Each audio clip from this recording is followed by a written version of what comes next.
បាទសូមស្វាគមន៍បាទក៏ដូចជាសួស្តីពុកម៉ែបងប្អូនបាទអ៊ំពូមីងតគ្នាបាទថ្ងៃនេះគឺយើងបានជួបគ្នាម្ដងទៀតហើយថ្ងៃនេះគឺមានលេខល្អលេខច្បាស់ដើម្បីពំនាំយកមកចែកជូនឲ្យពុកម៉ែបងប្អូនលេងធ្វើជាវីដេអូនេះហើយពុកម៉ែបងប្អូនអ៊ំពូមីងតគ្នាណាបាទដែលកំពុងតែទស្សនាវីដេអូមួយនេះបាទបើសិនជាស្រឡាញ់ពេញចិត្តការធ្វើតម្រុយឆ្នោតយួនចេញពីខាងបងប្អូន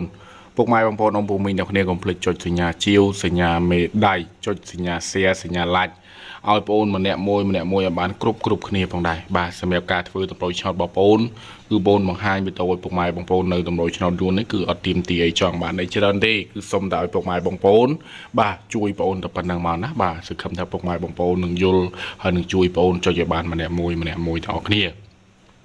បាទហើយនេះជាតម្រុយឆ្នោតយួនដែលបងប្អូនឲ្យលេងសម្រាប់ថ្ងៃនេះបាទគឺមានលេខល្អលេខច្បាស់បាទគឺ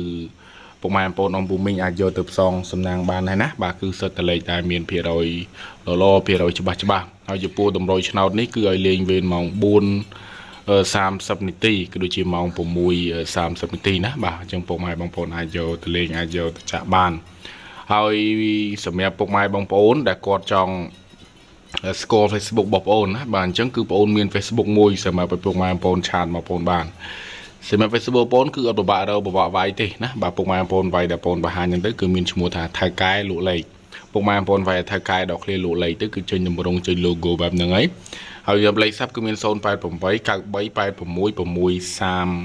634ណាបាទនេះជាលេខបងប្អូនហើយនេះគឺជា Facebook បងប្អូនពុកម៉ែបងប្អូនអាចតាក់ទងមកបានចង់បានលេខល្អលេខច្បាស់ឆាតមកថៅកែលក់លេខមកហើយសម្រាប់វីដេអូនេះបាទជាចុងក្រោយក៏បងប្អូនអត់មានអីច្រើនដែរជូនពរឲ្យអ៊ំពូមីងពុកម៉ែបងប្អូនគ្នាយកទៅលេងយើងចូលចំយើងហេងបុកបានលុយទៅគ្នាសូមអរគុណសូមជំរាប